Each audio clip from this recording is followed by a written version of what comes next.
Alhamdulillah baik. Alhamdulillah ya. Coba sebelum mulai pelajaran ini Ibu minta Alia untuk memimpin doa.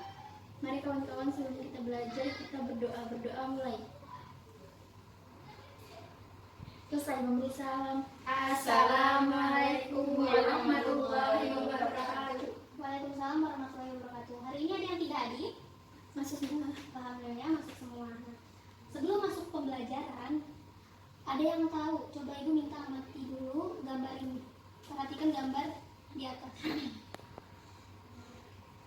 Anak yang membawa batu ini bandingkan dengan anak yang sedang menggeser batu menggunakan tongkat. Perbedaannya apa? Coba diamati.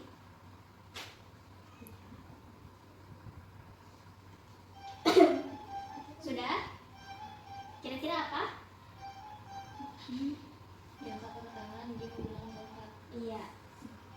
Nah, di sini perbedaannya adalah anak yang pertama mengangkat batu menggunakan tangan, otomatis dia menggunakan kekuatan yang lebih ekstra atau lebih besar. Sedangkan anak yang menggunakan tongkat menggunakan tenaga atau gaya yang lebih sedikit.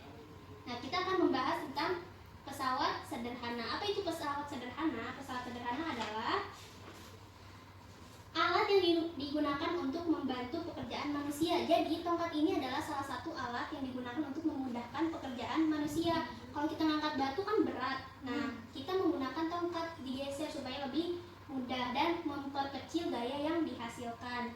Nah, di sini ada macam-macam pesawat sederhana. Yang pertama ada tuas. Yang kedua Katrol. Yang ketiga Bidang miring. bidang miring. Nah, di sini coba baca. Merupakan alat bantu untuk memudahkan mengangkat benda. Kalau katrol, Merupakan roda yang berputar pada porosnya. kalau bidang miring, Merupakan alat bantu yang permukaannya sengaja dibuat miring dengan tujuan agar gaya yang diperlukan menjadi kecil. iya, ini semua adalah macam-macam dari alat yang mempermudah manusia dalam bekerja.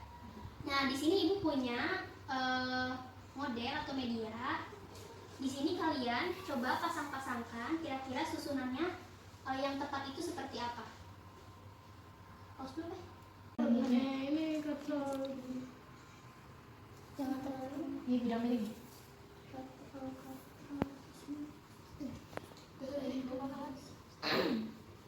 Kayaknya lagi digedein gitu.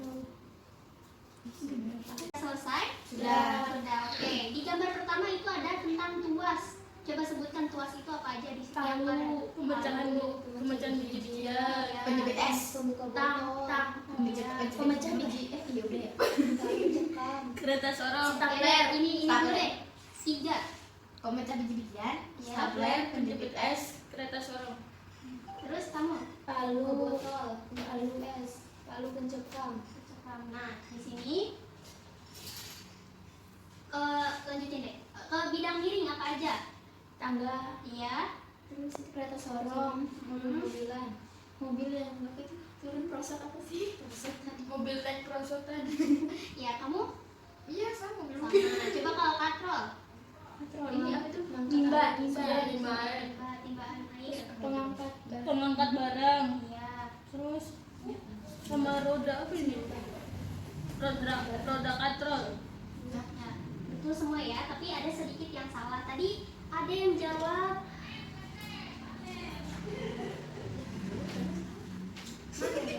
nih, ini namanya apa ya, kalau kata kita skrup. Nah, skrup itu termasuk ke dalam bidang miring karena yang mengelilingi skrup itu kan ininya seperti turunan. Nah, itu termasuk ke dalam bidang miring.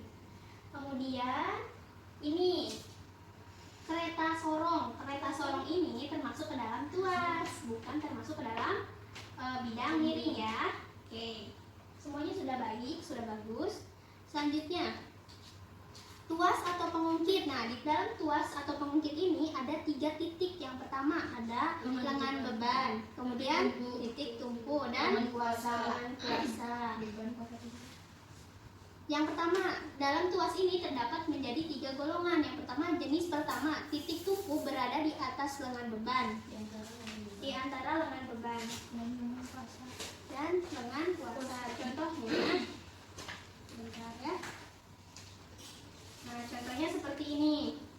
Jadi posisi si lengan beban ada di paling pinggir dan yang di tengah adalah titik tumpu. Yang ujungnya lengan Beban. puasa.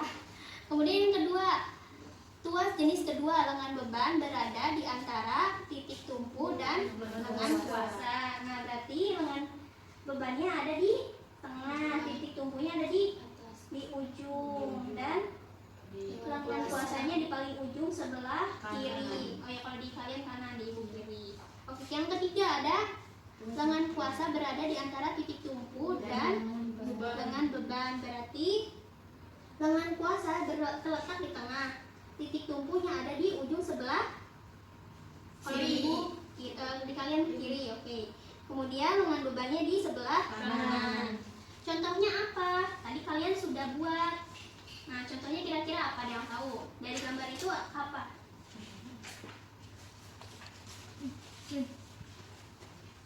Nah, contohnya yang pertama, gunting termasuk kepada tuas yang pertama karena mati ya.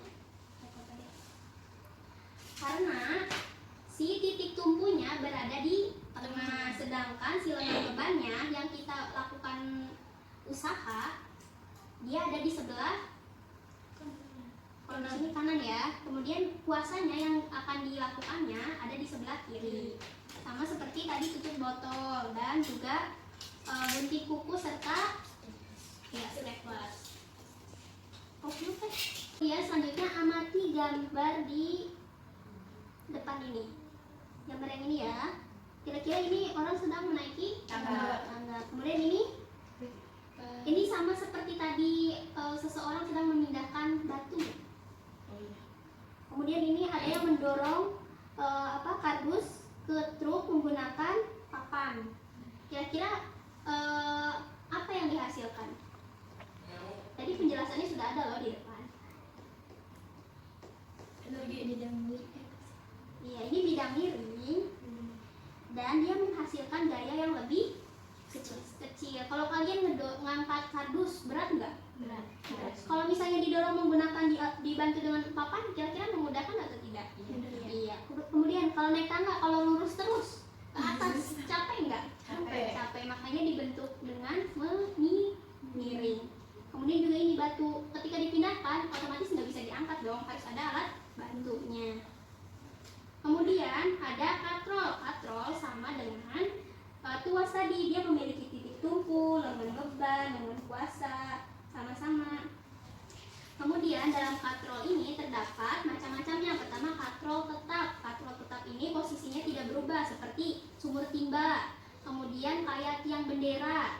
Biasanya itu bentuknya sama kan? Ada kerekannya, itu dinamakan katrol. Kemudian katrol bebas. Katrol yang posisinya selalu berubah karena tidak dipasangkan pada tempat yang tepat.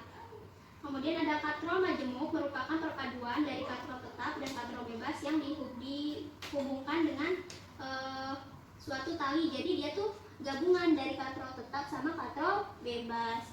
Yang terakhir ada blok katrol, adalah dua buah katrol yang dipasangkan secara berdampingan pada satu poros. Nah, ini katrol ini berfungsi biasanya kalau kita mengangkat barang di pabrik. Oke, sekian pembelajaran hari ini. Ada yang ingin ditanyakan? Ya, oke ya. Alia, pimpin doa ya. Mari teman-teman sebelum kita berdoa mulai.